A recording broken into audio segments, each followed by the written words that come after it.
I am Nikki Henry. I am the founder and CEO of Ladies Leading Ladies. We're a company that's focused on empowering women and non-binary people to grow as supportive leaders in their careers. So we do that through training, coaching, and community events to really help people to be the best leaders that they could be while taking care of themselves, and also trying to make an impact on our workplaces where we're so focused on a culture of burnout, to create workplaces that are more supportive for everyone involved and really help us to be the best that we can be every day. My first experience at RAW, I had met Diana and we just hit it off immediately. She said, "You have to come to experience it because I can't explain it in words." And I thought, I'm in, a night about women and empowering women and talking about things that we've been told we should keep to ourselves. I'm there 100%. And my mom is my best friend, and she is such a strong, powerful, amazing woman as well. So I said, "Mom, you're my date. Let's go to RAW." The second speaker was talking about sexual abuse, and she shared a story, within her family of how abuse had rocked their family. And my mother has her own trauma that she shared with me when I was 12, actually, which really shaped a lot of my life and work. I went into victim advocacy because of it. But what was interesting to me is that it hit me really hard too, and I wasn't exactly sure why those emotions were coming up for me. So, we talk about kind of this vulnerability hangover after RAWWTalks. So I went home and I was exhausted. Me and my mom were both exhausted. Went home, went to bed. The next day I was at home alone and I just still felt just a rumbling of my emotions. And so I thought, okay, I'm gonna turn on something really inspiring and motivating, and I'm gonna walk around the house just to burn off some of this anxiety. So I turned on one of Oprah's Super Soul Sunday podcasts, and I picked the one with Amy Schumer specifically because I was like, oh, this will be funny. So I turned it on and I'm walking around, and Amy Schumer is actually talking about how she lost her virginity through rape. She woke up and her boyfriend, who she loved very much, was inside her, and she never really dealt with that because she loved him, and they were kind of moving to that place anyway. So she thought, okay, it was a mistake, it was an issue. But she talked about how that came up for her a lot later in life and how she's dealt with that, and realized that that was sexual assault. And it hit me like a ton of bricks. I started having flashbacks of an ex-boyfriend that I had. And a night that we specifically had, I was with this boyfriend in a really toxic time in my life where my dad was in jail. I was trying to get a restraining order from him. I had moved my mom out of their home to live with me, and I was trying to keep her hidden and safe from him. And I was dating this guy who was just horrible for me. And we would drink a lot. So one night after being out and drinking, we came home and we're in bed, and he took it to a level that I wasn't okay with. And I remember kind of screaming in pain at first, and then telling him, this is rape, you need to get off of me. And he brushed me off and said, "You're crazy, you're being so dramatic," and he just rolled over and went to sleep. And I remember I rolled over and cried myself to sleep. And so that hit me like a ton of bricks, and I thought, oh my gosh, I must have just blocked it out after it happened. And I thought, am I crazy? Am I making this up?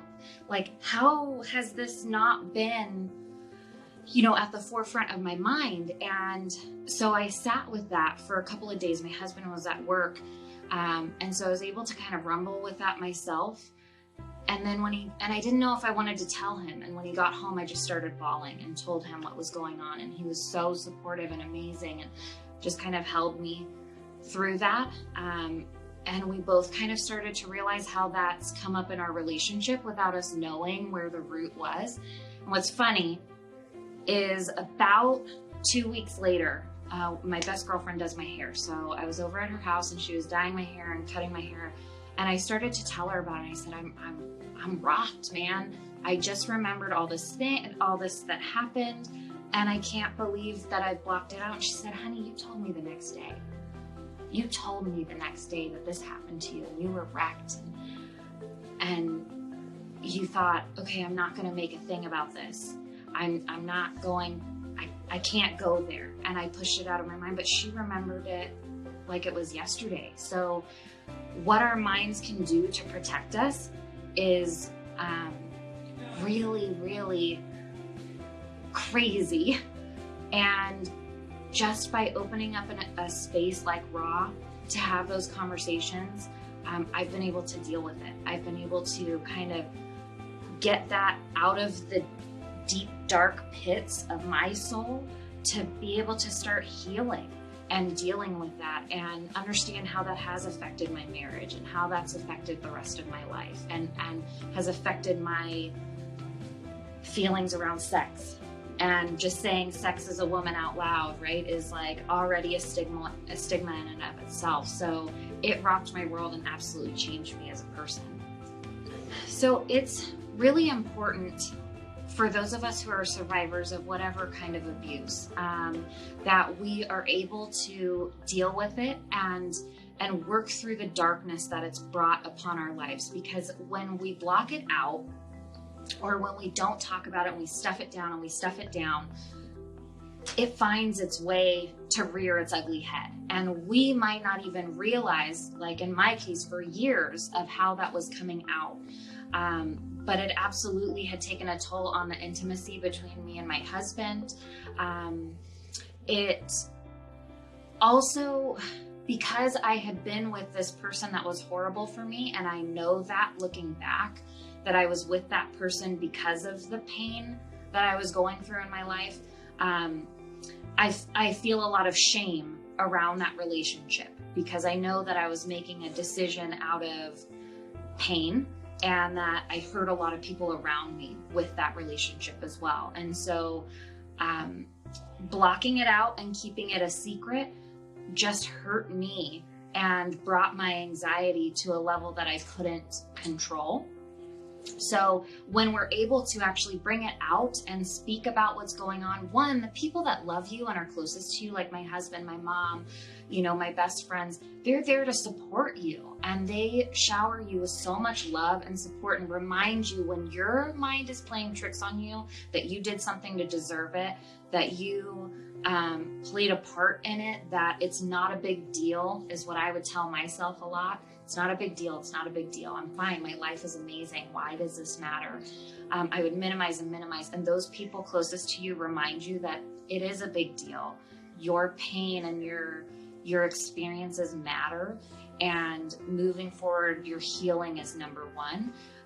So you get the support, and then that support can help you to move to healing, where you work with professionals who are trained and skilled in helping you work through this abuse and trauma and grief and the lasting effects that come from it. And if I didn't have the space to do that and to really work through my healing, then I know my husband and I have been married 1.5 years. I know in 5 years, in 10 years, what would be happening in our relationship if I didn't face those demons. To anyone who might be in the situation that I found myself in years ago when, after the sexual abuse happened, I would tell that person to find someone you trust and share with them what happened.